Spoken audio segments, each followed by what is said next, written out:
choisi Jésus pour guider. Mon bien-aimé Jésus, il est à moi, je suis à lui. J'ai choisi Jésus pour guider ma vie. Mon bien-aimé Jésus, il est à moi, je suis à lui. J'ai choisi Jésus pour guider ma vie. Mon bien-aimé Jésus, il est à moi, je suis à lui. J'ai choisi. Nous allons lire dans Luc. Luc chapitre 2.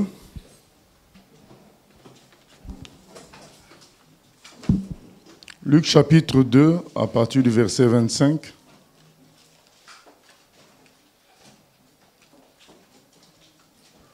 Luc 2.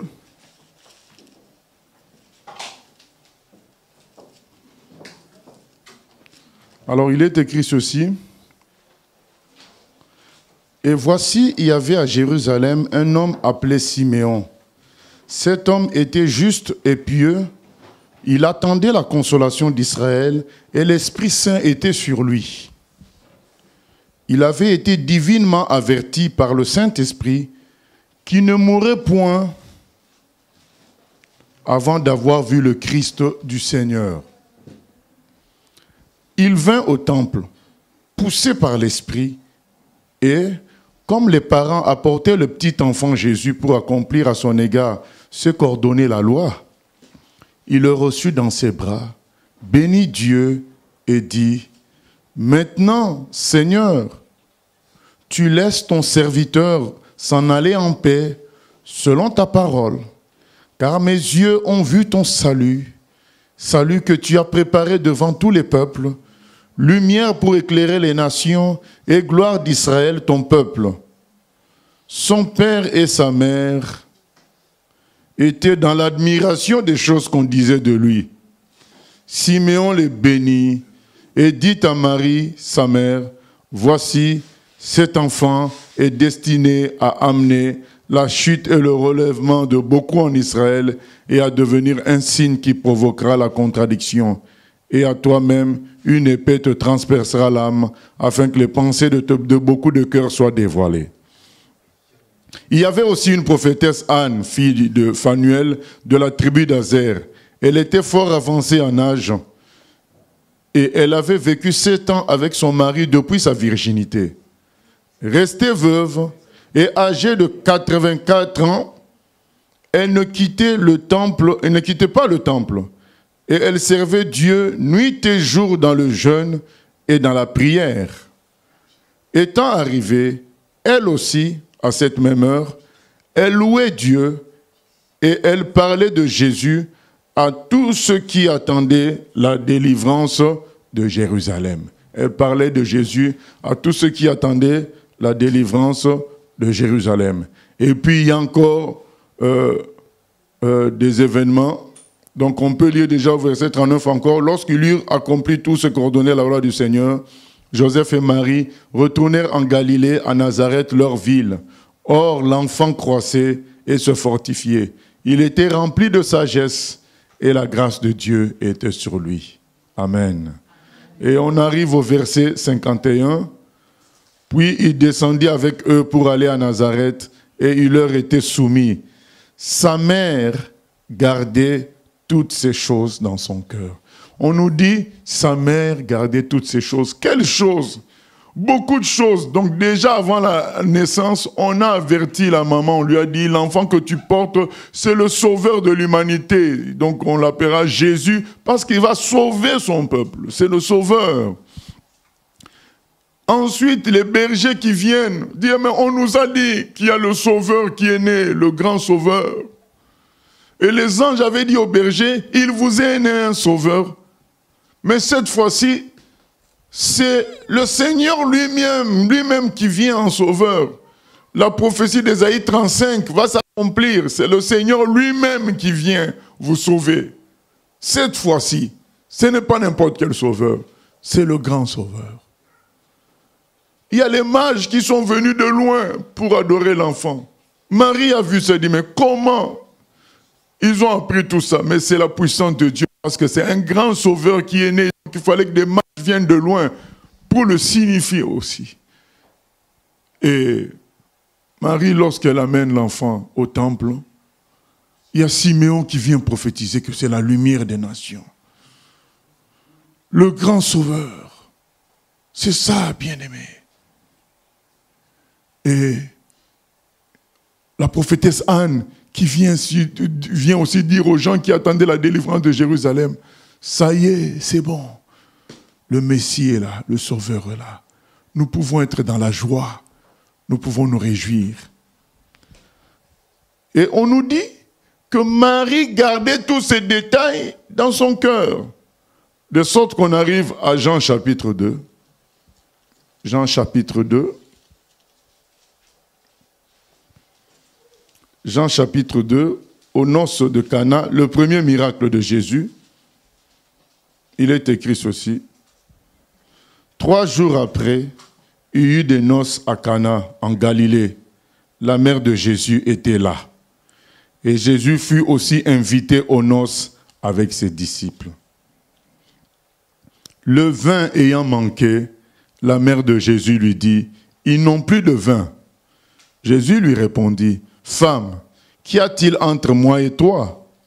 Mon heure n'est pas encore venue. » Sa mère dit au serviteur, « Faites ce qu'il vous dira. » Bien-aimés, ils arrivent au mariage de Cana, dans des noces à Cana. La maman est là avec son fils, invité.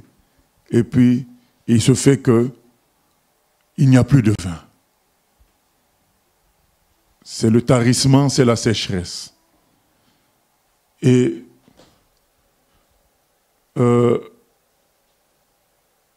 la maman vient voir Jésus pour lui dire, ils n'ont plus de vin. Mais bien aimé, qu'est-ce que Jésus peut faire? On ne nous dit pas qu'il était riche. Et puis même si Jésus était riche, nous ne sommes pas à l'époque de centres commerciaux, de toute l'industrie qu'on connaît aujourd'hui, où il y a déjà des choses en stock, en vente, en grande quantité qu'on peut acheter en 1 heure ou en 30 minutes. Même à notre époque, il aurait fallu se déplacer. Il y aurait eu 1 heure d'attente pour aller s'approvisionner à nouveau. Donc quand la maman dit, ils n'ont plus de vin, elle s'attend à quoi? Puisque financièrement, ils n'étaient pas riches. Et deuxièmement, même s'ils étaient riches, nous sommes dans une époque où les choses ne sont pas en stock comme aujourd'hui. Donc le vin, ça se fabrique. Ça ne s'improvise pas. Donc il aurait fallu aller acheter chez les particuliers à gauche, à droite. Ça aurait pris même 2 heures du temps avec le transport. Qu'est-ce qui s'attend? Ils n'ont plus de vin. Ils s'attendent à ce que Jésus pratique ce qu'il est vraiment, le Sauveur, le Fils de Dieu. En quelque sorte, Jésus, il n'y a plus de vin, fais quelque chose. Bien-aimé, là, il ne s'agit pas du salut de l'âme. Parce que notre thème aujourd'hui, c'est vivre de l'amour du grand Sauveur. Vivre de l'amour du grand Sauveur. Vivre de son amour tous les jours, à tout instant. Ne pas attendre que les questions d'âme, les questions de conversion pour parler de Jésus comme Sauveur. Sauveur, ça veut dire une prise en charge. C'est le grand Sauveur. Il nous prend en charge complètement. C'est ce que ça veut dire qu'il est le Sauveur. Il nous est dit dans Hébreux 4 qu'il est un souverain sacrificateur qui connaît nos problèmes. Vous savez, les souverains sacrificateurs d'autrefois ne connaissaient les gens que le jour de grandes cérémonies, le jour de grandes décisions pour le peuple d'Israël. Il était là pour faire la grande cérémonie du Yom Kippour. Mais Jésus est un souverain sacrificateur qui nous accompagne dans notre vie de tous les jours. C'est ça la grande différence. Il n'est pas un souverain sacrificateur qui est là, dans le lieu très saint, le jour du Yom Kippour. isolé, ou bien dans les jours normaux, isolé, entouré par d'autres prêtres qui lui font une sorte de sécurité, une sorte d'assemblée de conseillers. Et lui, il est là en grand chef, ne connaissant pas le sort du villageois le plus éloigné. Non, Jésus est le souverain sacrificateur qui ne nous sauve pas que par rapport au péché, il nous sauve par rapport à tout. C'est le grand sauveur. C'est pourquoi Marie vient le voir. Parce que là, bien aimé, il n'était pas question de salut. Marie vient le voir comme le Dieu sauveur. Sauveur, ça ne veut pas dire seulement une question du pardon de péché. C'est la question principale, c'est le pardon du péché. Mais sauveur, c'est une prise en charge. Il m'a sauvé. Il ne peut pas te sauver aujourd'hui et te délaisser après avoir fait les efforts de te sauver. Ensuite, il te délaisse. Si tu as sauvé, c'est totalement, c'est jusqu'au ciel, tu es sauvé. C'est le grand sauveur. Ce n'est pas un sauveur qui te, comme autrefois, on traverse la mer Rouge et puis c'est bon. Non. Où on gagne une guerre et puis c'est bon, chacun se débrouille. Non. Il te sauve du péché et il prend en charge ta vie. Dans Jean 10, 10, il dit, le voleur vient pour égorger, dérober et détruire. Moi, je suis venu afin que les brebis aient la vie et qu'ils aient cette vie, qu'elles aient cette vie en abondance. C'est ça le salut du Seigneur. Il est un grand sauveur. Il ne sauve pas seulement d'une manière ponctuelle par rapport à une affaire, il nous sauve totalement. Il faut qu'on s'en rappelle. Il faut qu'on vive de cela chaque jour. Voilà le courage de Marie. Elle vient et lui dit, mais ils n'ont plus de vin. Mais Jésus dit, mais qu'est-ce que tu veux que je fasse? Qu'est-ce que tu veux que je fasse? Où est mon affaire dans ça? Mais Marie aurait dû plier bagage et dire, ah, regarde comment il me répond. Donc il n'y a rien à faire. Non, Marie connaissait à qui elle avait affaire. Les anges avaient bien dit, c'est lui qui sauvera son peuple. Et Marie avait compris que ce salut-là était une prise en charge. C'est ça la différence avec un salut ponctuel lié à un événement. Le Messie devait venir prendre en charge le peuple de Dieu. Il ne venait pas que juste pour les qualifier pour le ciel. C'était pour les prendre en charge. Le grand sauveur. Notre salut, l'apôtre Paul dit, comment les gens peuvent rater un si grand salut? Notre salut est un grand salut. C'est un salut complet. Avec pour point central le pardon de nos péchés. Mais c'est un salut complet. On ne te sauve pas, c'est pas comme un ticket pour... ça s'appelle quoi là où on fait les manèges? Un ticket à Disney ou bien le parc qui est à côté de nous, là, le Bocas.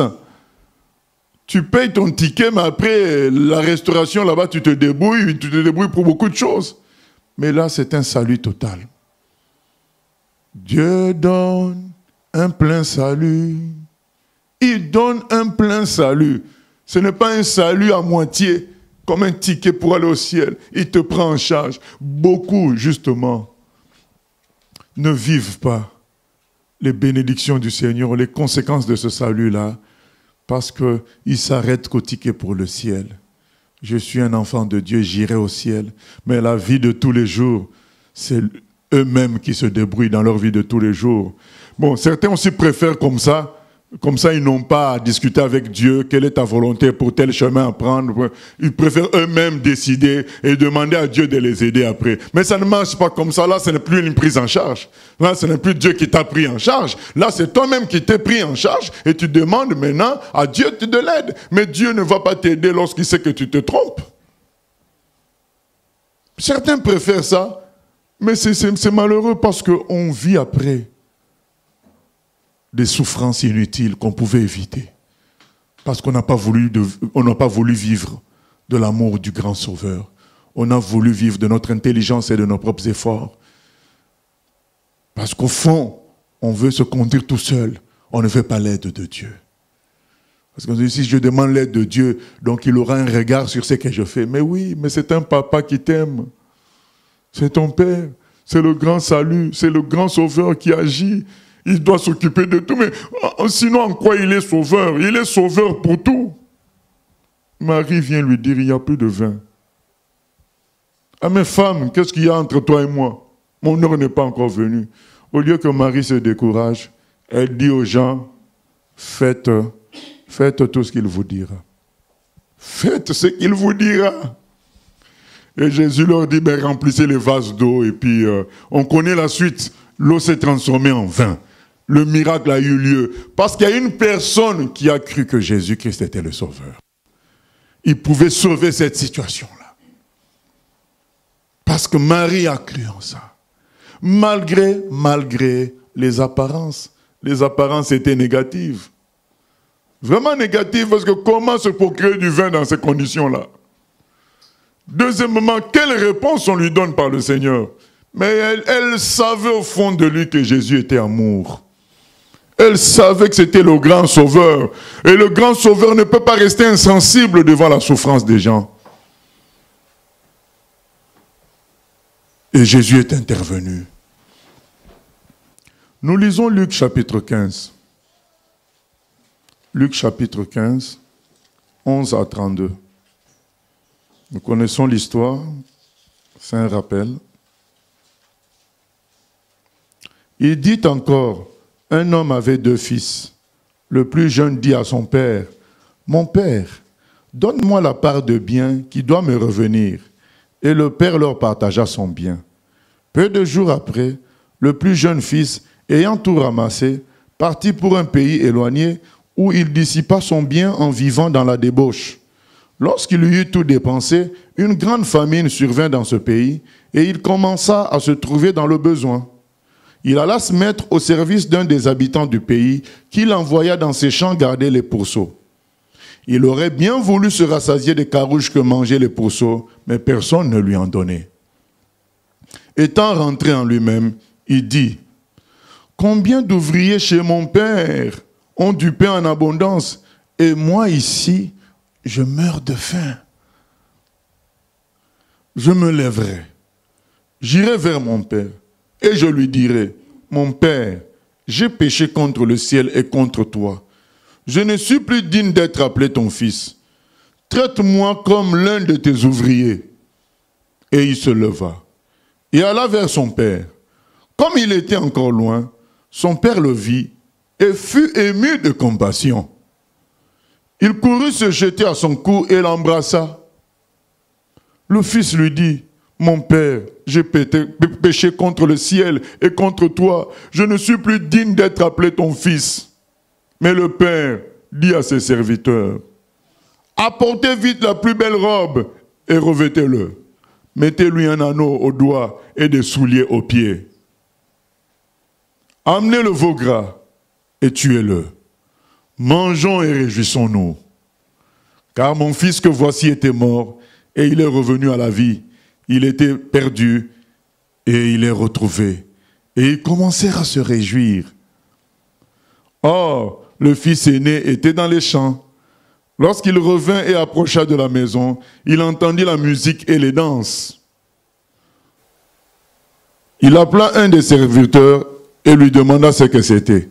Ce serviteur lui dit, « Ton frère est de retour, et ton père a tué le veau gras parce qu'il l'a retrouvé en bonne santé. » Il se mit en colère et ne voulut pas entrer. Son père sortit et le pria d'entrer.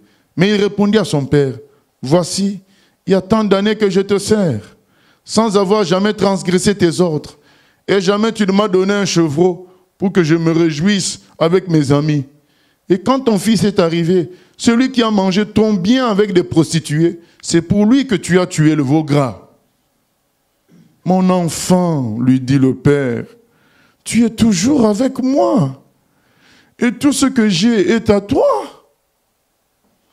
Mais il fallait bien s'égayer et se réjouir parce que ton frère que voici était mort et qu'il est revenu à la vie, parce qu'il était perdu et qu'il est retrouvé. Amen. Mon enfant, lui dit le Père, tu es toujours avec moi. Tout ce que j'ai est à toi. Quelle leçon nous pouvons tirer de cette parabole? C'est que les deux fils étaient en quelque sorte pareils. Parce que les deux ne croyaient pas en l'amour total de leur père pour eux. Ils étaient pareils. Il y a un qui a choisi le chemin de gagner l'amour de son père en étant correct, en faisant bien le boulot. Et comme on n'est jamais parfait dans les choses qu'on fait, donc il n'arrivait pas toujours à se satisfaire de ses œuvres pour dire, là maintenant mon père va m'aimer totalement, donc voilà, je peux faire maintenant telle chose en tant que son fils. Non. Il restait toujours dans une logique de patron ouvrier. Les deux enfants étaient comme ça. Mais le premier, lui, s'est dit, tiens, moi, j'ai l'impression qu'il ne m'aime pas beaucoup parce que, voilà, il faut peut-être lui demander la permission pour ceci et pour cela. Je préfère gérer ma vie tout seul. Mais finalement, là où il est parti, c'était la destruction totale. Les deux ont le même problème. Ceux qui ne croyaient pas vraiment à l'amour de leur père. Mais bien aimé, c'est normal qu'un père nous évite le mal. C'est normal qu'un père, nous voyant vouloir toucher les fils électriques à nu, nous interdise quand on a 3 ans, on a 2 ans, on a 4 ans, qui nous crient dessus quand on veut toucher le fer à repasser chaud. C'est normal. Alors, toutes ces interdictions-là pour notre bien, tous ces conseils, finalement, sont interprétés comme une sorte de distance. Non. Tous les conseils pour savoir comment travailler, taper sur un clou à l'aide d'un marteau, tous ces conseils-là pour être ponctuel. Tu n'es pas ponctuel, ton père se fâche et dit, c'est pas comme ça. Alors, tous ces conseils, toutes les interdictions pour le bien de la personne, ça finit par être compris comme une distance. Et les gens négligent complètement toute la partie où l'amour de la personne se manifeste clairement. Ils auraient voulu qu'on fasse tout ce qu'ils veulent. Mais non, si quelqu'un t'aime, il va t'éviter le danger. Ça va paraître comme une interdiction. C'est une interdiction parfois, mais c'est parce qu'il t'aime. Et les humains comprennent mal les choses. Donc ils ont retenu de Dieu que l'aspect, il ne faut pas voler, il ne faut pas faire ceci, il ne faut pas faire cela. Mais attention, Dieu a tant aimé le monde qu'il a donné son Fils unique. Et il nous aime. Pourquoi réduire l'amour de Dieu juste au niveau du pardon des péchés? C'est un grand sauveur. Son amour est total. Quand vous lisez Ésaïe 35, vous lisez la promesse du salut, on nous dit que les aveugles vont voir. Les fleuves l'eau vive va sortir du désert. Donc ce n'est pas seulement une histoire d'être qualifié pour le ciel. C'est la manifestation de l'amour total de Dieu qui a son point culminant, c'est vrai. Le point culminant, c'est le pardon des péchés obtenu à la croix. C'est le plus important, mais ce n'est pas que ça. Il y a toute une conséquence par rapport à ça. Et on néglige l'amour de ce papa qui était en train de travailler jour et nuit pour que ses enfants aient une bonne éducation, pour que ses enfants comprennent la vie, pour que les enfants comprennent le sérieux, qui travaillaient jour et nuit pour qu'ils aient un bon toit, qu'ils aient des domestiques, qu'ils aient des serviteurs. On ne voit pas ce côté-là, on s'arrête à la partie, ah non, là tu as mal fait, tu aurais dû faire comme ça, là tu as mal géré, tu aurais dû faire comme ça. Ah oui, mais lui, il nous voit seulement que comme des ouvriers, quoi. Voilà. Comment on le sait? On le sait, quand il revient, il dit, Seigneur, mon Père, considère-moi juste comme un ouvrier. Parce que dans son esprit, c'était comme ça quand il était à la maison. Il voulait qu'on le laisse tout faire. Et comme on ne l'a pas laissé tout faire, il s'est arrêté à la relation de papa ou patron ouvrier avec son père. Du coup, il dit, si c'est comme ça, ça ne sert à rien. Moi, je préfère prendre mon argent. Moi-même, je vais aller gérer comme je veux. Bien sûr, il était même en désaccord avec la vérité, en disant qu'on lui donne sa part. Le papa est encore vivant, mais lui, il prend l'héritage. Il était en désaccord avec la vérité. Mais toutefois, pour sa formation, le papa a donné.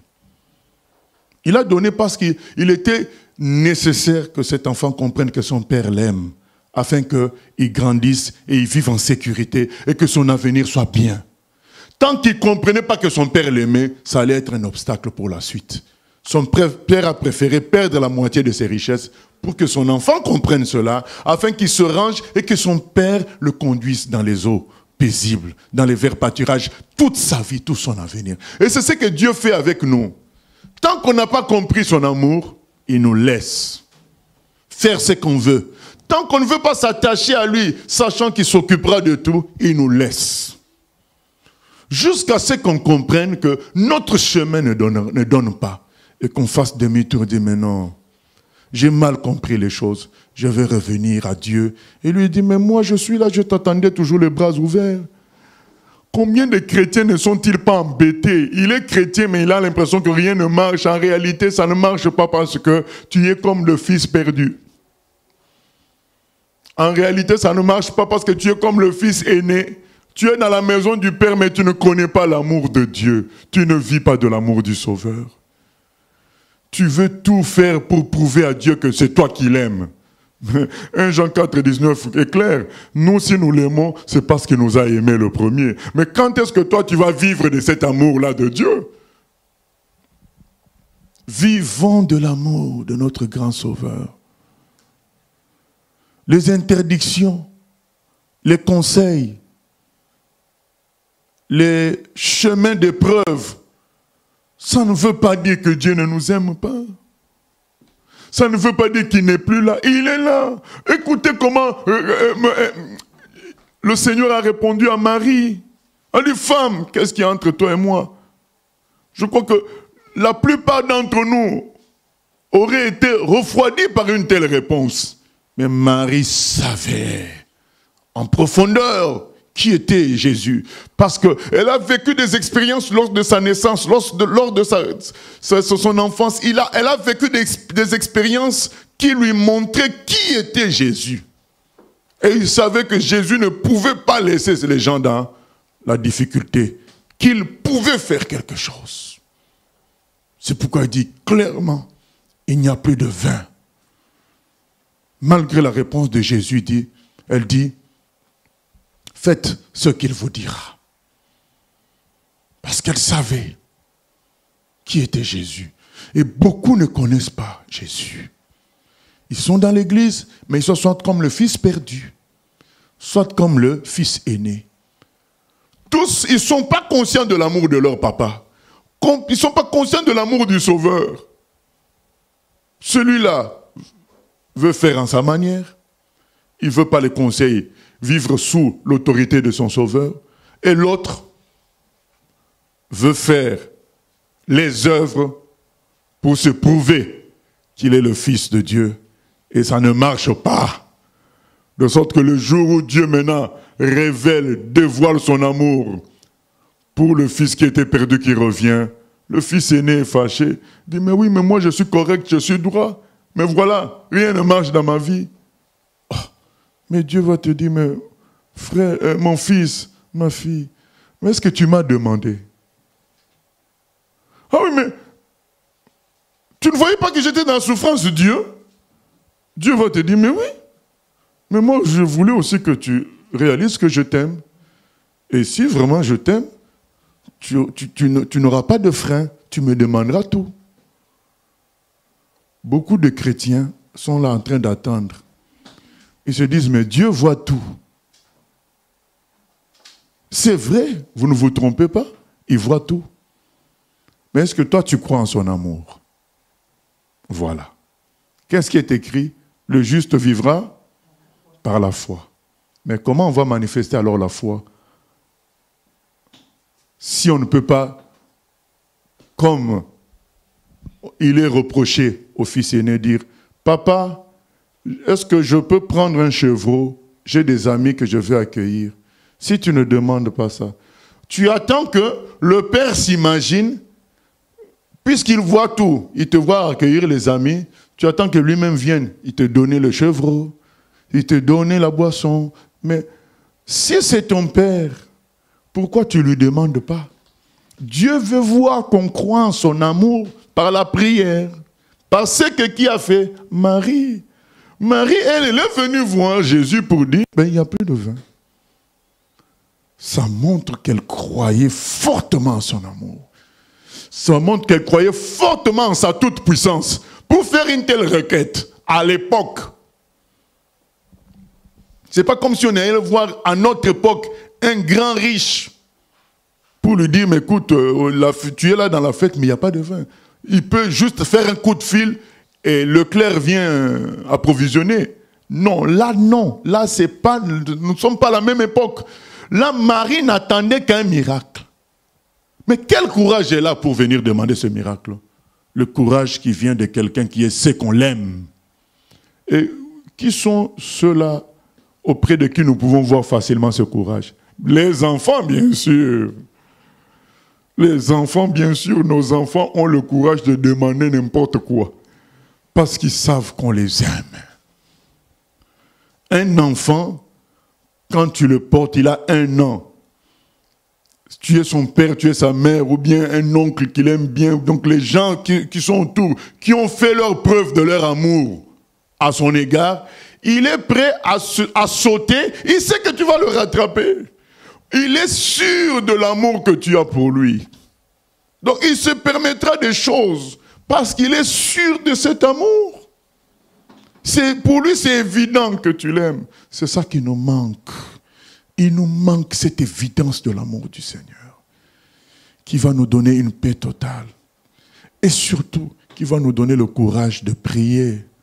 Tout simplement. Souvent, on est là dans les raisonnements au lieu de prier. Le papa lui dit quoi au verset 31? Mon enfant, lui dit le père, tu es toujours avec moi. C'est un privilège d'être toujours avec moi. C'est déjà la manifestation de mon grand amour. Je suis maintenant à tes côtés à tout moment. Que Dieu soit maintenant notre sauveur à nos côtés à tout moment. C'est déjà un privilège. Maintenant, si tu n'en profites pas, à qui la faute? Maintenant, le père lui dit, et tout ce que j'ai est à toi. C'est toi-même qui n'as pas pris. C'est tout. Vous allez me dire, oui, mais c'est beau ce que tu dis là, mais moi j'ai prié, mais il n'a pas donné. Eh bien, s'il n'a pas donné, va le voir pour lui dire, mais pourquoi tu ne donnes pas? Esther Gulshan a prié 3 ans. C'est Jésus qui lui avait dit qu'il était celui qui guérissait. Quand elle a commencé, elle a arrêté les prières musulmanes. Elle a commencé à prier Dieu directement. Elle ne faisait plus les récitations, les formules religieuses. Elle était infirme depuis 15 ans, depuis sa naissance, presque. À l'âge de 15 ans, son père meurt en plus. Elle arrête les prières musulmanes. Elle commence à demander, à parler à Dieu en face. Voilà déjà quelqu'un qui est païen, mais qui comprend, mais non, c'est pas logique qu'il me crie et qu'il me crie comme ça. Donc je vais le questionner. Voilà. Et nous, on est là en train de souffrir. Ah, mais pourtant Dieu il voit. Mais est-ce que tu as parlé? Est-ce que tu as demandé? Est-ce que tu as discuté avec lui? Et on se tait, on murmure. La tristesse tue la foi. Et on entre dans un cercle vicieux.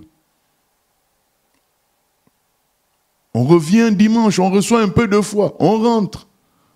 On s'attend encore les bras croisés que Dieu agisse. Il ne fait pas. La tristesse, ça tue la foi. On revient. Donc, on va vivre une vie comme des personnes qu'on alimente à l'hôpital, quoi. Il n'y a pas d'initiative. Marie était à l'initiative. Mais ils n'ont plus de vin. Oh. Marie se dit, mais attends, il y a le Seigneur qui est là. Je vais lui demander. C'est simple. Et nous, on peut être dans des situations, il y a des gens qui souffrent autour de nous. On est comme des journalistes. Ah, tu as appris, il y a un tel qui fait ceci. Tu as appris, les journalistes. Dieu ne cherche pas des journalistes dans l'église, s'il vous plaît. Les journalistes, allez chez TF1 là-bas ou France, j'avais dit France 4, donc ça n'existe pas, France 3. Hein? Dieu veut des gens comme Marie. Ça ne va pas, mais il y a le Seigneur là. Je vais lui dire. Je veux lui en parler. Mon fils, dit le père, mais tu es toujours avec moi. Qui t'a empêché de prendre un cheval? C'est toi-même qui t'es fait des films sur moi. Je t'aime. Tout ce qui est à moi est à toi. Il suffit que tu demandes. Oui, je reviens sur Estelle Gauchan. 3 ans, vous allez dire, ah oui, mais nous on a demandé, ce n'est pas venu, mais elle a demandé. Tant qu'elle avait le courage de demander, elle a demandé. Mais le jour où elle en a eu marre, elle a dit. Donc, 3 ans après, elle a dit, Seigneur, je suis fatiguée de demander. Ça fait 3 ans que tu m'as dit que tu guérissais, et moi je te le demande, tu ne le fais pas. Si tu ne veux pas, ben dis-le moi. À 4 heures du matin, c'est là que la lumière est venue dans la chambre. Le grand sauveur est descendu avec les 12, 6 à droite, 6 à gauche. Il dit, Gulshan, lève-toi et viens vers moi. Il dit, mais je ne peux pas, je suis infirme. Déjà, mes membres sont atrophiés. Il dit, c'est moi qui te le dis. Et elle a fini par se lever, sa vie a changé. Elle a expérimenté le grand salut. Pas que le salut de la qualification pour le ciel, mais le salut total. Le grand salut venant du grand sauveur. Ce n'est pas un petit sauveur, c'est un grand sauveur. Il sauve totalement. Il sauve totalement. Et je dis amen moi-même, quoi. Il sauve totalement. Malheureusement, beaucoup de chrétiens continuent à vivre comme ces 2 fils-là. Soit ils disent, ils font leur projet, ils font tout seuls. Et parfois avec des compromis dans le péché. Ça finit toujours comme ça, quand on fait tout seul, ça finit par des compromis avec le péché. Après, tout va basculer, ils reviennent à Dieu. Et d'autres sont là, des TTS très très spirituels, mais qui ne vivent pas de l'amour de Dieu. Et ils sont aigris. Ils ont l'impression que c'est trop facile le christianisme pour les autres. Ah oui, hein, hier il a injurié quelqu'un, aujourd'hui il vient chanter. Mais oui, mais quel est ton problème si son Dieu lui a pardonné? Donc les TTS finalement, ils ont l'impression que c'est trop facile pour les autres. Comme le fils aîné a trouvé que c'était trop facile pour son petit frère de revenir comme ça et d'être bien accueilli. Parce qu'il ne connaissait pas l'amour du Seigneur, bien-aimé. Tout simplement. Parce qu'il ne vivait pas de l'amour de son Père. Si chaque jour il vivait de l'amour de son Père, il n'allait pas être étonné que son Père accueille autant, de cette manière-là, son petit frère. Chaque jour, il ne vivait pas de l'amour du Seigneur. Beaucoup de chrétiens ne vivent pas de l'amour du Seigneur. Ils vivent de leur salaire. Ils vivent de leurs relations, ils vivent de leur héritage. C'est pourquoi il y a des chrétiens même qui se battent pour des héritages. Si vraiment quelqu'un est en Christ et il n'a pas besoin de l'héritage de la famille, il n'en a pas besoin. Il sait que Dieu s'occupe de lui. Il vit de l'amour de Dieu. Chaque jour, sa nourriture, tout vient de l'amour de Dieu. Il est capable, un tel chrétien est capable de dire, Seigneur, ça fait longtemps que j'ai pris du jus d'ananas, j'en veux. Ça, c'est le vrai chrétien. Ils vivent chaque jour de l'amour du Seigneur. On lui annonce une nouvelle sur la voiture, il prie le Seigneur. Mauvaise nouvelle dans la famille, il prie le Seigneur. Donc il sait que comme Marie, mais le Seigneur est à côté. Bon, on ne va pas laisser la situation comme ça. Moi, je vais lui en parler. Vivre chaque jour de l'amour de Dieu, c'est ça. Laisser Dieu s'occuper de toi pour tout. Car si tu ne le fais pas, tu seras soit d'un côté ou de l'autre de cette parabole de Luc 15, de cette histoire de Luc 15. Soit tu seras le fils perdu qui va faire selon ce qu'il veut, avec bien sûr des compromis, et ça finira mal. Mais heureusement, le Seigneur peut te récupérer, mais cette fois-ci, vis de son amour, crois en son amour, ne cherche pas à faire tes projets par toi-même, laisse le Seigneur te conduire dans tes projets. Le Seigneur peut réussir plus que toi de loin, puisque c'est lui l'alpha, l'oméga, il s'occupe, il connaît tout. Laisse le Seigneur soutenir tes projets, même si tu as l'impression que ceux qui sont dans le compromis prospèrent plus. Laisse le Seigneur soutenir tes projets. Ne crois pas qu'il est lent. Il n'est pas lent. En plus, si ce sont vraiment tes projets, si ce sont des vrais projets, ils doivent être aussi ceux du Seigneur. Le projet d'un vrai enfant de Dieu, c'est aussi le projet du Seigneur. Comment le Seigneur va être négligent par rapport à son propre projet? Ce n'est qu'une impression qu'on a. Comme Esther Glushan pouvait dire pendant 3 ans, mais il est où? Mais non, il était en train de la former. Il était en train de la préparer pour des missions à venir. Il fallait ces 3 ans-là. C'est comme ça. Dieu te donnera l'explication. Mais oui, mais le pasteur il parle bien, mais moi j'avais demandé, il n'a pas donné, mais il y a une explication. Entre-temps, ne change pas dans ton cœur par rapport à l'amour de Dieu. Bien aimé, qu'est-ce qui a changé maintenant après toutes ces années? Parce que finalement, qu'est-ce qui s'est passé? Il n'est-il pas revenu, le fils perdu? Est-ce que l'amour de son père a changé? Ah non! Pourtant, il s'en plaignait avant. Mais là, il se rend compte que non, il l'aimait vraiment. Qu'il était lui dans l'erreur. Il pensait qu'on le réduisait à un état d'ouvrier, alors que ce n'était pas le cas. Mais c'est lui qui pensait ainsi parce qu'il voulait prendre la place de son père. Quand le père dit non, c'est moi le papa. Ah donc c'est quoi? Donc, nous sommes des ouvriers quoi. Non, alors dans ce cas, donne-moi mon héritage. Et c'est comme ça qu'on se comporte. Quand on veut prendre la place de Dieu et que Dieu nous fait stop, on finit par dire, ah ben voilà, c'est ça quoi. Bon, moi je fais comme je veux. Ou alors, on force par nous-mêmes. On ne veut pas son aide. Moi-même, je vais tout faire. Et comme ça, Dieu verra que je suis un bon chrétien. Ça ne marche pas non plus. On finit par s'épuiser et s'aigrir et détester les autres. Revenons à l'amour de Dieu. Vivons l'amour de Dieu. J'aime pas le terme profiter, voilà. Mais je préfère dire vivons de l'amour de Dieu. Chaque jour. Vivons en communion avec lui. Vivons de cela. Parlons à Dieu de tout. N'hésitons pas. Même les choses les plus intimes, on peut lui parler, on peut lui dire. Il voit tout de toute façon. Alors pourquoi se priver de celui qui peut tout solutionner? Nous lisons dans Luc 7, 36 à 50.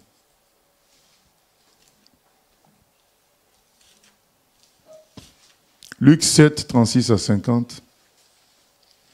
Vous savez la conséquence de... Jésus va le dire, la conséquence de quelqu'un qui ne vit pas de l'amour de Dieu, il va aussi aimer Dieu moins.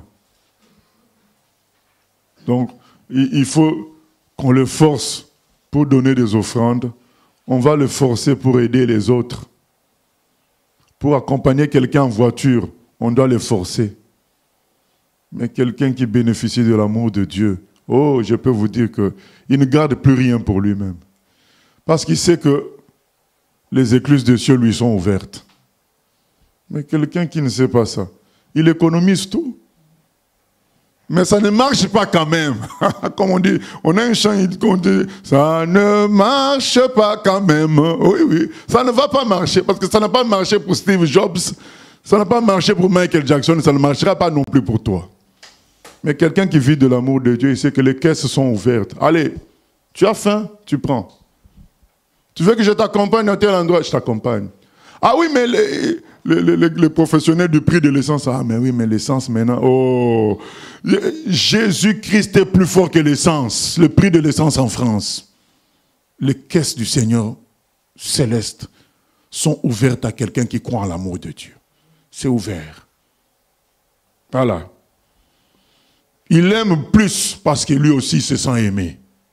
Il le sait. Je change le mot.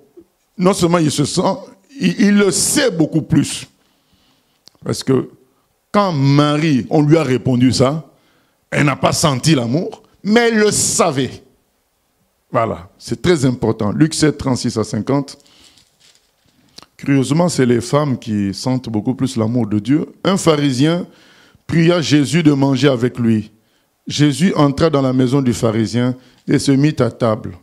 Et voici une femme pécheresse qui se trouvait dans la ville, ayant su qu'il était à table dans la maison du pharisien, apportant un vase d'albâtre plein de parfums, et se tint derrière aux pieds de Jésus. Elle pleurait, et bientôt elle lui mouilla les pieds de ses larmes, puis les essuya avec ses cheveux, les embrassa et les oignit de parfum. Le pharisien qui l'avait invité, voyant cela, dit en lui-même, si cet homme était prophète, il saurait qui et de quelle espèce est la femme qui le touche. Il saurait que c'est une pécheresse. Jésus prit la parole et lui dit, Simon, j'ai quelque chose à te dire. Maître, parle, répondit-il. Un créancier avait 2 débiteurs. L'un devait 500 deniers et l'autre 50. Comme il n'avait pas de quoi payer, il leur remit à tous 2 leurs dettes. Lequel l'aimera le plus? Simon répondit, celui, je pense, auquel il a le plus remis. Jésus lui dit, tu as bien jugé. Puis, se tournant vers la femme, il dit à Simon, vois-tu cette femme? Je suis entré dans ta maison, et tu ne m'as point donné d'eau pour laver mes pieds, mais elle les a mouillés de ses larmes, et les a essuyés avec ses cheveux. Tu ne m'as point donné de baiser, mais elle, depuis que je suis entré, elle n'a point cessé d'embrasser mes pieds. Tu n'as point versé d'huile sur ma tête, mais elle a versé du parfum sur mes pieds. C'est pourquoi, je te le dis, ses nombreux péchés ont été pardonnés, car elle a beaucoup aimé. Mais celui à qui on pardonne peu, aime peu. Et il dit à la femme, tes péchés sont pardonnés. Ceux qui étaient à table avec lui se mirent à dire en eux-mêmes, qui est celui-ci qui pardonne même les péchés? Mais Jésus dit à la femme, ta foi t'a sauvée. Va en paix. Amen. Jésus dit, elle l'aime beaucoup parce qu'elle a réalisé que moi aussi je l'aime beaucoup. C'est aussi simple que ça. Elle a pu dépenser pour m'acheter du parfum parce qu'elle sait que moi je l'aime beaucoup. L'amour de Dieu, l'apôtre Paul dit, nous presse. Dans 2 Corinthiens chapitre 5, il dit, l'amour de Dieu nous presse. L'amour de Dieu nous presse. Quelqu'un qui n'a pas réalisé l'amour de Dieu va avoir une vie chrétienne de militaire, quoi. Je fais ma part, c'est tout. Pas plus loin. Le militaire ne fait que sa part. Voilà. Il n'a pas droit à l'initiative. On a dit, il faut faire ceci, je fais cela. On va au culte, on va au culte. Voilà. Tout ce qui est débordant, ça n'existe pas chez les militaires. Les gens, vous savez, ceux qui gardent le château de Windsor, là, les gens avec des tenues pittoresques en Grande-Bretagne, il y a des gens qui viennent sourire devant eux, ces soldats-là qui font la garde. Ils ne bougent pas. Tu as beau sourire, tu peux danser devant lui, il va rester froid comme une statue. C'est ça. Certains chrétiens, ils ne bougent pas. Tu as beau crier, j'ai faim à côté de lui, ces 55 € restent dans sa poche. Et il prie dans son cœur que Dieu te donne. Oh, vous savez, je crois que l'apôtre Paul a dit que nous avons des témoins au ciel. Il y a des moments où ils font comme, je ne sais pas comment on fait ça au stade, ils sifflent, quoi. Donc quand un chrétien fait des bêtises comme ça, on siffle au ciel. Oh! Ah oui! Jacques dit, mais quelqu'un souffre, au lieu de l'aider, tu dis, va, Dieu va t'aider. C'est des gens qui ne vivent pas de l'amour de Dieu. Ils n'ont pas reçu, et pourquoi ils ne peuvent pas donner? Le Seigneur Jésus dit, cette femme-là a reçu l'amour. Elle sait qu'elle est prostituée, mais Dieu l'accueille. Alors, en réponse à un tel amour, elle aussi, elle déborde d'amour. Elle vient verser le parfum qui coûte cher sur moi. Voilà. C'est en réponse au grand amour de Dieu. Quand quelqu'un sait que Dieu nous aime, c'est le grand... Il nous a sauvés d'une manière totale. Il est pris en charge. Vous savez, quand les gens qui ont eu des bons boulots, où on te dit, bon, tu peux... donc, quand on t'envoie en mission... Voilà, c'est toi-même qui utilises l'essence, tu vas au restaurant que tu veux, tu peux inviter 2 personnes et puis vous consommez, c'est la société qui va payer. Vous imaginez, quand on te dit comme ça, mais qu'est-ce que tu ne vas pas faire? Tu vas prendre les 2 meilleurs amis, allez, on y va. Hôtel 6 étoiles. Parce que tu sais que ce n'est pas toi qui vas, il va payer. Donc tu vas prendre les... Venez là. Quand on dit, je peux prendre, oui, tu peux prendre même 3. Parce que tu sais que la facture vient, qui va payer? C'est le ciel qui va payer. Les gens qui sont là, les harpagons dans l'œuvre de Dieu, qui sont embêtés lorsqu'un enfant a rayé la voiture, et ils ne connaissent pas l'amour de Dieu. Dieu a les plus belles choses pour nous en réserve. Et je dis moi-même, Amen. Ah oui. Alors pourquoi, vous savez, Marie a dit, oh, mais pourquoi on va rester dans la galère, Jésus, là? Ah, j'aime beaucoup cette phrase. J'aime beaucoup quand elle vient dire, mais faites tout ce qu'il vous dira. Ah, elle a compris. Cette femme-là a affronté une atmosphère négative. Les pharisiens sont là. Toute la société est là. Des notables sont là avec Jésus. Et elle entre dans cet endroit-là. Qu'est-ce qui l'autorisait à faire ça? L'amour merveilleux du Seigneur. L'amour de Jésus l'a tiré à cet endroit-là. Un endroit négatif. Mais l'amour de Jésus l'a tiré. C'est ça, bien-aimé. La situation est négative, mais l'amour de Jésus t'attire. Et plein de courage, tu viens, Seigneur, me voici. Et le Seigneur dit, ne crains pas, ta foi t'a sauvé. Amen. Matthieu 15.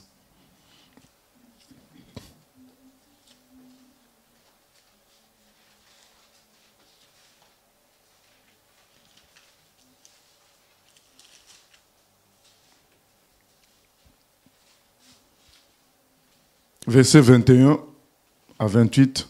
Jésus étant parti de là, se retira dans le territoire de Tyr et de Sidon. Et voici, une femme cananéenne qui venait de ces contrées lui cria, « Aie pitié de moi, Seigneur, fils de David. Ma fille est cruellement tourmentée par le démon. » Il ne lui répondit pas un mot, et ses disciples s'approchèrent et lui dirent avec instance, « Renvoie-la, car elle crie derrière nous. » Il répondit, « Je n'ai été envoyé qu'aux brebis perdues de la maison d'Israël. » Mais elle vint se prosterner devant lui, disant, « Seigneur, secours-moi. » Il répondit, « Il n'est pas bien de prendre le pain des enfants et de le jeter aux petits chiens. »« Oui, Seigneur, dit-elle, mais les petits chiens mangent les miettes qui tombent de la table de leur maître. » Alors Jésus lui dit, « Femme, ta foi est grande, qu'il te soit fait comme tu veux. » Et à l'heure même, sa fille fut guérie. Amen. Encore une autre femme. Encore une femme. Qui sait qui est Jésus? Qui sent l'amour de Dieu? Je ne sais pas comment se fait-il que les femmes sentent l'amour de Dieu facilement, mais c'est une réalité.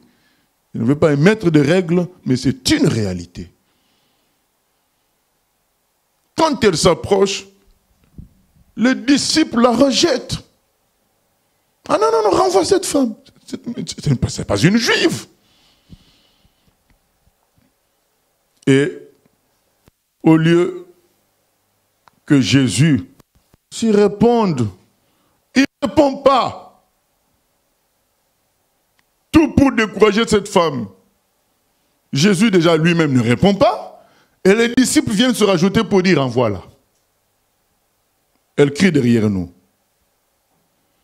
Et on penserait que Jésus allait aider, venir au secours de cette femme face à cette meute d'hommes qui ne veulent pas de dérangement. Jésus enfonce le clou. Je n'ai été envoyé qu'aux brebis perdues de la maison d'Israël. Sous-entendu, toi tu n'es pas de la maison d'Israël, tu es une étrangère, c'est pas mon problème, quoi.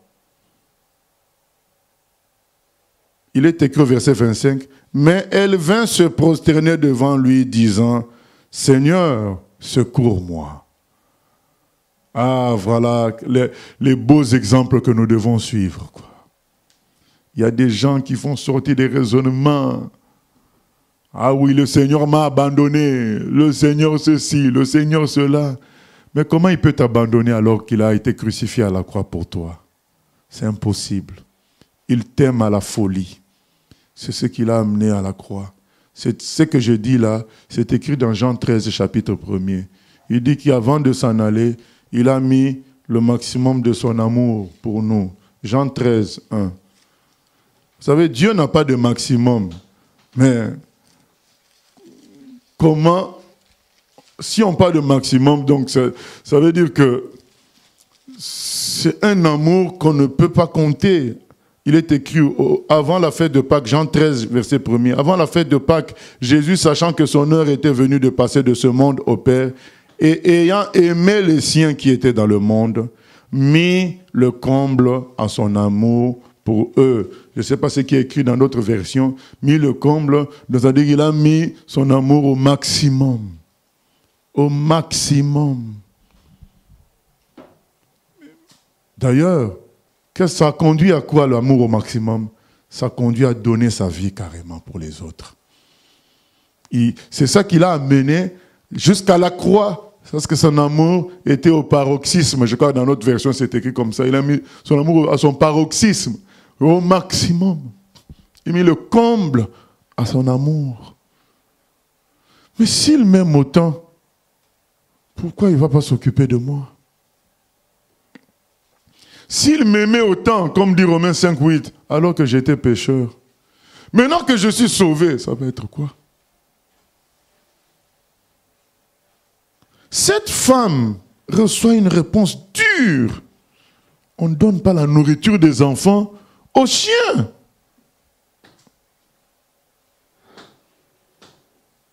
Alors qu'elle vient insister auprès de Jésus, se prosterner, secours-moi. Jésus répond, il n'est pas bien de prendre le pain des enfants et de le jeter aux petits chiens. Que devait faire cette femme? Faire marche arrière. Dire, mais non, mais je croyais qu'il était bon. Non, son cœur. C'est pourquoi il faut aimer par le cœur et par la connaissance de la parole. Je sais qu'il est bon. Je sais, parce qu'on a appris qu'il n'a demandé aucun sou pour les guérisons qu'il a faites. Il n'a demandé aucun service pour toutes les bontés qu'il a manifestées. Il le fait par amour, il aime les humains. On a appris qu'il a ressuscité le fils, le fils unique d'une veuve. Il aime les humains. Cette femme était convaincue qu'il y avait l'amour de Dieu dans Jésus total. C'est pourquoi cet amour-là a produit en elle une facilité d'inspiration pour dire, même, je vais lire ce qu'elle dit, mais les petits chiens mangent les miettes qui tombent de la table de leur maître. Sous-entendu, et ces miettes-là qu'ils mangent suffisent à leur donner la force, les éléments nutritionnels qui font que ces chiens-là grandissent et deviennent de grands chiens. Les miettes qui tombent de la table suffisent pour ces petits chiens-là pour les nourrir, pour leur donner les vitamines qui vont les faire croître et devenir de grands chiens. L'amour trouve toujours des réponses. Amen. Quand on connaît l'amour du Seigneur, il y aura toujours des réponses.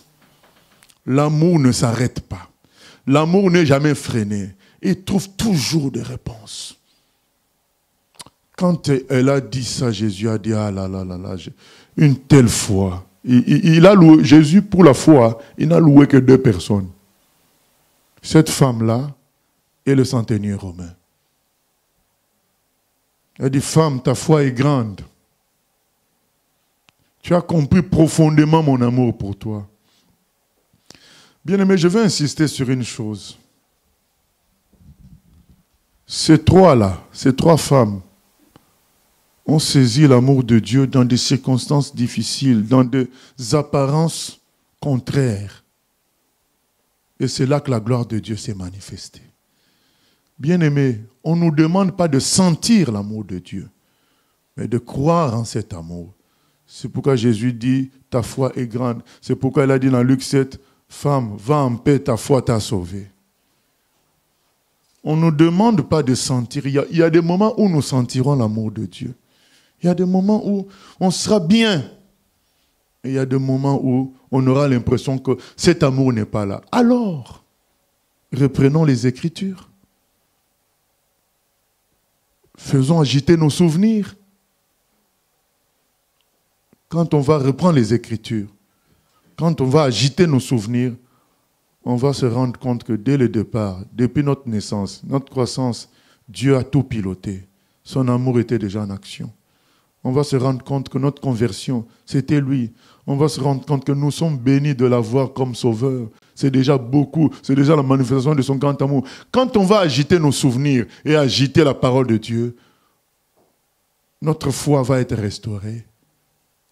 C'est ce qui nous permettra de faire quoi? De prier à nouveau. De dire, ah non Seigneur, je crois en ton amour. Malgré les apparences, je prie. Seigneur, agis. Malgré les apparences, je sais que tu es là. Tu vas faire quelque chose. Faites ce qu'il vous dira. Je me prépare à l'exaucement, Seigneur. Je sais que ton amour est réel. Quand on vit de l'amour de Dieu, on va passer beaucoup de temps à prier. Parce qu'on est sûr de son amour. Donc on va tout lui demander. On va tout partager avec lui. On est sûr de son amour. Il va tout régler pour nous. On est sûr de son amour. Bien-aimé, chaque jour, chaque domaine de ta vie doivent être visités par l'amour de Dieu. Cet amour est réel. Comment on le sait? Ça a conduit son fils à la croix. Qui peut payer un tel prix? C'est Dieu. Si vraiment on est saisi de l'amour de Dieu, toutes les autres choses vont pâlir. C'est ce qui a conduit Zachée à vendre tous ses biens. Au fait, notre vie chrétienne sera transformée à vue d'œil. À vue d'œil, ça sera transformé par l'amour de Dieu. Comme pour Zachée. Ce sont des gens qui ont saisi l'amour de Dieu. Marie a saisi. Elle a saisi. Cette femme prostituée, elle a saisi. Quand quelqu'un saisit l'amour de Dieu, c'est comme si elle ouvrait une porte pour que de l'air entre. Et lorsque l'air entre dans un lieu, ça remplit toujours le lieu. Et la transformation est réelle et visible, à vue d'œil. L'amour de Dieu s'est manifesté même à la croix. Le voisin voleur, il a dit, « Ah, malgré tout ce qu'on dit sur lui, il reste calme. J'ai entendu ceci sur lui, mais c'est un homme honnête. Mais qu'est-ce qu'il fait ici à la croix ?» Cela le conduit à se repentir lui-même. Vous savez, l'amour de Dieu, quand on reçoit, on se répand pas par peur, comme avant. On se répand parce qu'on veut rester dans cet amour. On ne veut pas avoir des péchés. On veut vivre de cet amour. Cet amour est plus fort que la cigarette. quand on reçoit cet amour, c'est plus fort que la cigarette, c'est plus fort que les péchés d'impudicité, c'est plus fort que l'argent. Au fait, les gens veulent abandonner le péché parce que c'est interdit. Mais Dieu nous donne une autre voie. Reçois l'amour de Dieu. Accepte que Dieu t'aime. Crois qu'il t'aime. Et tes désirs se porteront vers lui. Si nous l'aimons, c'est parce qu'il nous a aimé le premier. Quand tu reçois l'amour de Dieu, tu as envie toi aussi de l'aimer et de vivre avec lui. Du coup, les autres choses vont pâlir. C'est comme ça qu'on est délivré. Beaucoup de gens ne vivent pas de l'amour de Dieu, mais ils sont dans l'église. Ils sont comme le fils aîné. Et souvent, ils sont aigris. Souvent, ils jugent les autres. Et souvent, ils n'ont pas la foi. Parce que l'amour et la foi vont ensemble. Quand on croit en l'amour, on sait que la personne qui aime va tout faire pour nous. Maintenant, si cette personne en plus est tout puissant, donc on comprend les conséquences. Revenons à l'amour du Seigneur au nom de Jésus-Christ. Vivons de cet amour chaque jour. Que cet amour nous donne la victoire sur le péché. Que cet amour nous amène à demander la nourriture, à demander tout ce dont nous avons besoin. Que cet amour nous amène à entrer dans le projet du Seigneur. Arrêtons d'imiter le fils perdu qui fait comme il veut et il veut que le Seigneur soit à son service.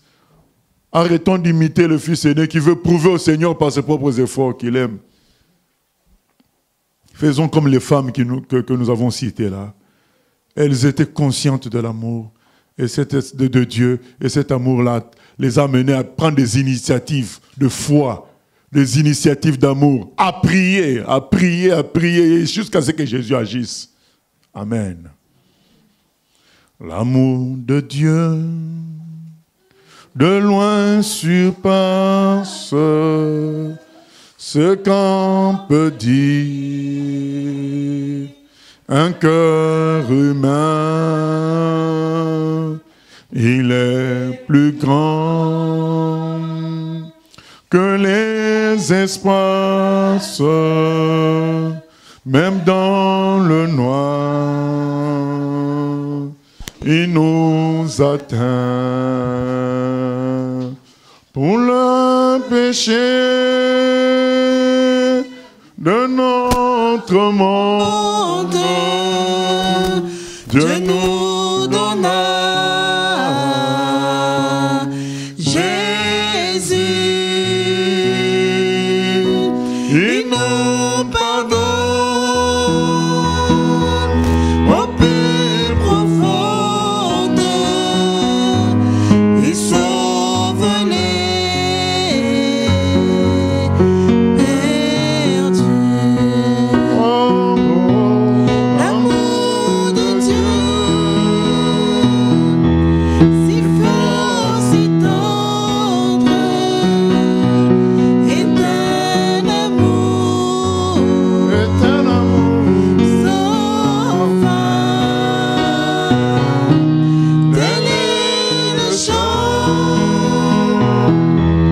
que font entendre les anges et les saints. L'amour de Dieu, si fort, si tendre, est un amour sans fin. Tel est le chant que font entendre les anges et les saints. Seigneur, ton amour enlève même la peur, car il est écrit, l'amour bannit la crainte. Il n'y a pas de crainte dans l'amour, Seigneur. La peur du lendemain vient du fait que on n'a pas reçu ton amour, on a du mal à le recevoir, on ne veut pas, Seigneur. Nous voulons recevoir, réaliser ton amour. réaliser complètement ton amour et que cela change nos vies. Réaliser complètement ton amour. Vivre que de ton amour, Seigneur. C'est ça notre souhait. C'est ça notre requête de ce matin, Seigneur. Enlève de nous l'orgueil qui nous empêche de vivre de ton amour. Nous voulons nous débrouiller par nous-mêmes. Enlève de nous, Seigneur, l'égoïsme où nous croyons qu'en entrant dans ton amour, tout va être géré par toi et nous allons tout perdre. En réalité, Seigneur, c'est nous qui gagnons parce que nous fusionnons avec le ciel, Seigneur. Et que la peur soit chassée, Seigneur, complètement. Au nom de Jésus-Christ, par ton amour, la peur qui nous empêche d'avoir la vraie foi. Ces femmes-là avaient la foi parce qu'elles avaient aussi l'amour. Oh Seigneur, merci pour ton amour qui a été mis en son comble pour nous. À toi la gloire, la louange. Nous le au siècle des siècles. Merci Jésus. Nous recevons complètement ton amour. Nous recevons cela. Et nous comptons vivre chaque jour par cet amour. Amen. Amen.